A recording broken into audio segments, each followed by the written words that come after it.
Hi guys, today we're going to watch another Johnny Harris video. This one is about the Suez Canal and why it is so important. Let's watch this one.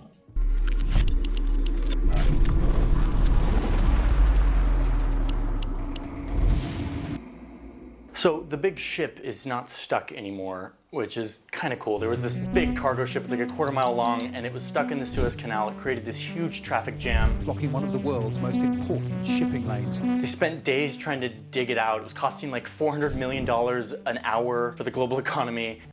$400 million an hour. That's bad. And now it's not stuck. But I can't stop thinking about it because this ship and it being stuck for a few days reminds us just what the global economy is and how important one little strip of water can be, both for the economy, but also for countries who want power. So I gotta tell you an insane story about this canal. It was the 1960s and the US government was thinking about using 520 nuclear bombs to make a new canal for themselves right here, next to the Suez Canal. We're talking over 100 kilometers of a new canal to connect the Mediterranean to the Red Sea using nuclear bombs. Why did they want a new one? Wait, what? Oh my gosh, it's so insane. Nuclear it's so insane. Yeah, this was going to cost like $5 billion in today's terms. And the idea here was to create a strategically valuable alternate to the present-day Suez Canal. To understand why the US would even consider blowing up 520 nukes in the Israeli desert, you have to understand this little strip of water and why it has been so vital to so many powerful countries over the years. First, let's look at a map.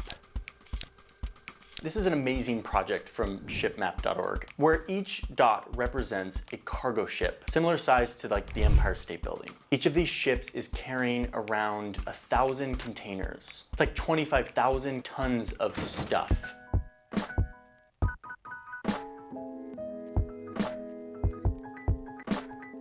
These ships fuel our lifestyles. A good example is your iPhone, if you have one. Before you ever see your iPhone, there's an amazing journey that it goes on. Every individual part of your iPhone has its own little story. They're sourced from 43 different countries on all 6 continents. There's no way I could go into every single component, but let's just take one thing, the processor, the sort of brain of your iPhone. The processor starts as raw materials, tons of raw materials, like boron from Turkey, or copper from Chile, or tantalum from Rwanda, and way, way more that are mined in different countries and shipped to a factory in Taiwan, where it is manufactured and then shipped to the Philippines to be tested and packaged before it is then shipped to China to be integrated into your phone. And that is just for the little processor in your iPhone, not to mention the screen and the casing and the camera. Each one of these has components that are sourced from all around the world. So they go through this complex journey to then be assembled and then get put back onto a shipping container to be shipped to your country where you can buy it.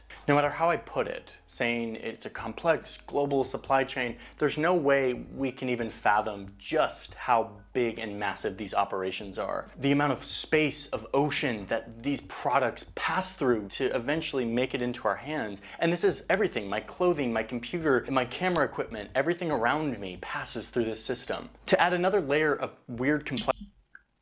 So many ships cross through to the Europe through there. Yeah, that's everything goes from China over here to Europe. God damn.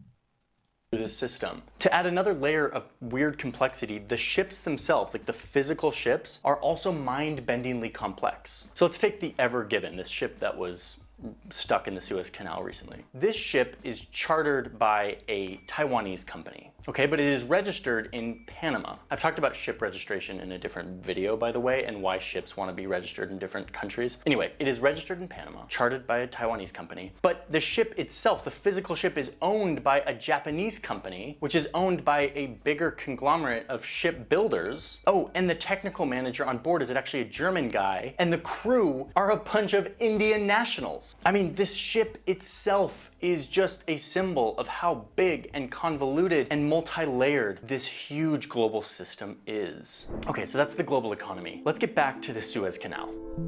Take a look at this canal for like 5 seconds and you realize that it's not natural. Way too straight of lines. Yeah, but back way before narrow. it was built, if you wanted to get from Europe to Asia, you had to have to sort of go do around. this.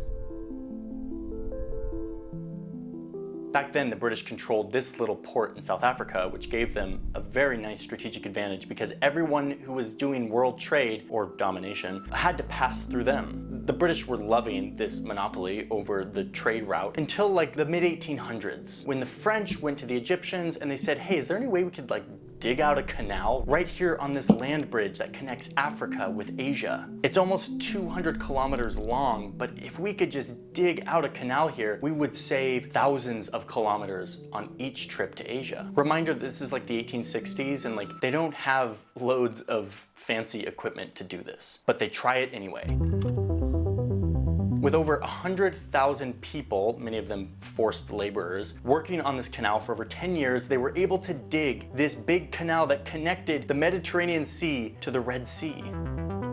The British were down here still like, wait, why is no one coming through our Cape anymore? And the French were up here just laughing, feeling so good about their new canal. So the French are responsible for this. So over the years, quickly this becomes the epicenter of water control and balance of power. Control over the canal is mainly French and Egyptian for most of its time, but eventually the British just like couldn't help themselves. They needed in on this waterway. Fast forward a few years and all of the big powers get together and say like, whoa, whoa, whoa, we built this canal with a spirit of cooperation and neutrality. All countries should be able to use this canal even in times of war. Everything will be peaceful and wonderful, and this will be one. No. They So signed they this wouldn't treaty about pay like neutrality money. and everyone can use it. But let's just say it right now, that's not the way the world works. Soon the globe descended into World War, and it became clear that this canal would not be neutral anytime soon. Hitler wanted it, so him and his Italian allies went down to try to take it over. British fought back and they were able to keep it, and there were British troops there. So the canal remained in British control until like the 1950s, when finally Egypt was like, okay, listen, France, Britain, this has been fun, this whole pretend that this is neutral, but it's not actually neutral, and So they you're took actually it just back? using it for whatever you want thing. You're done. It is our canal. Get out of here. And he's like, oh, and Israel, you can't come here and use our waterway either. That's part of this. So France and Britain aren't feeling super great. They just got kicked out of like their key strategic waterway. They decide to say no, and they send in a bunch of paratroopers to the Suez Canal along with Israel's fighters to recapture the canal from Egypt and to overthrow the government that just kicked them out. They're insane. And the US is seeing all of this and they're like, guys, it's not 1850 anymore, okay? Times have changed. You can't just show up wherever you want and just take it over militarily. We don't do that anymore. That's so like old school empire. But the US says you can still be an empire in these times. You just have to be a little smoother about it. Good, baby, good. So the US sends in this Canadian guy to settle the conflict over the canal, and everyone's sort of like, okay, fine. And the canal goes back to peace with like some UN peacekeepers to keep it at peace, kind of. Well, no, this isn't gonna last. So this is where the US gets it creative and is like, ooh, what can we do to not have to like fight over the canal, but like do our own thing? And that's when the nuclear bombs come up, where they're like, if we just plant 520 nuclear bombs here in the Israeli desert, we could just have our own canal and then we don't have to fight over this one. Yeah, that's pretty reasonable. So it's 1967, and Israel's like, I'm not super into the idea of you like nuking our desert, but we like nuclear weapons, and we'll totally get on board with that. In the meantime, can we go in and attack Egypt ourselves and get the canal, and you can just sort of back us from the sidelines? And the US is like, okay, fine.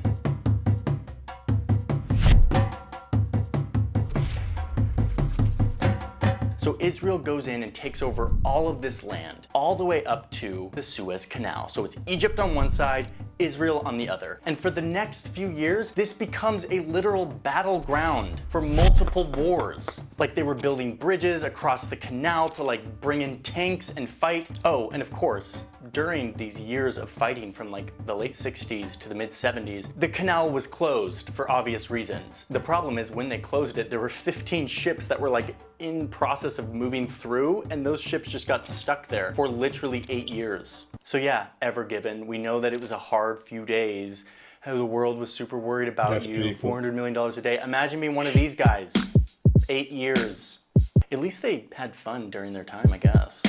Okay, do you see where I'm going with this? What I'm trying to do here is not give you a history lesson of the Suez Canal. I'm trying to explain that this stretch of water has always been a magnet for international conflict. Ever since its very conception. After that last war, the US is like, okay, broker a peace, they broker a peace, and then they bring in these helicopters to the Suez Canal with like a water sled behind them, and they drag them along the water because there was a bunch of like live explosives from the wars, and they were trying to like rid them all so that they could resume, you know, like normal shipping lanes. They eventually did that, they got rid of all the explosives and reopened the canal in 1975, and the canal remained peaceful and under the control of its rightful owner, the Egyptians, forevermore, and there was no more conflict or geopolitical scheming ever again. No, that isn't the way the world works. Yes, things have changed in the way that we do it. But the fact is, when you have a system like this, and a large portion of that system, which is money and control and economics and energy, runs through a choke point in that system, there will always be geostrategic value that is put on that system, not just for economics, but for power. So do you think that the United States, who's sort of the big boy world policeman right now, would sit here and let Egypt control the chokehold where 12% of the world economy passes through, including loads of oil? No, that's not how it works. Despite the fact that Egypt is a non-democratic regime that is pretty terrible on all fronts, including human rights, the US still provides $1.4 billion of military aid to Egypt every year. They are always considered a key ally in the Middle East. I mean, the Clinton administration made it very clear that the reason we support Egypt is because they have the Suez Canal, and we need them to owe us favors. That continues today. Whenever a US military vessel shows up to the Suez Canal, they get to cut in line and go through quicker than everybody else. So yeah, Egypt owns the canal, but really it's the US behind the scenes that's keeping everything in order. The canal is not neutral, it will never be neutral. There will always be geopolitical importance placed on it. And as long as there's a superpower, that superpower will control the canal. The last thing I'll say here is that we live in a world that is very strange for how peaceful it is. We've had an enduring peace for many decades. That peace allows us to have a system like this. And that peace exists partly because we are so entangled with one another economically that it doesn't make sense to go to war. But we have to remember that that peace also exists because all the big powers have really big weapons that are always pointed at each other. If something slips or escalates a little too far, just remember that the Suez Canal isn't the only choke point on Earth where all of this system flows through. And that while we take peace for granted now, it would be naive not to wonder what happens if that were to go away, and we were faced with not just one ship being stuck for a few days, but an entire region militarized and unavailable for this type of shipping flow that we're so used to. And for years, I don't want to sound alarmist, but I do want us to be thinking about our reliance on this system and what it means for the future of rising powers that may not want to cooperate as well as they do today. So when I see Ever Given blown off course for a few days and everyone freaking out about it, I don't just see one ship. I see a vulnerable system, and I see myself and how deeply connected I am to that system. Yeah, we depend a lot. So I'm listening to an audiobook right now called Silence. Shusaku Endo is the author, and it's about like a Catholic missionary in Japan, like in maybe the 15 or 1600s, maybe the 1700s, I don't know, a long time ago. I'm listening to it on Audible, which is the sponsor of today's video, which I can't really believe I'm saying because I've been subscribed to Audible since like 2011 or 2012, like right when they first came out, and it has changed my entire world. So the fact that they're sponsoring this video and supporting my channel is a very exciting thing for me, and I still kind of... Pretty nice video. Anyway. Didn't know that the French built the canal because they were trying to get the Cape Town strategic point of the Englishmen.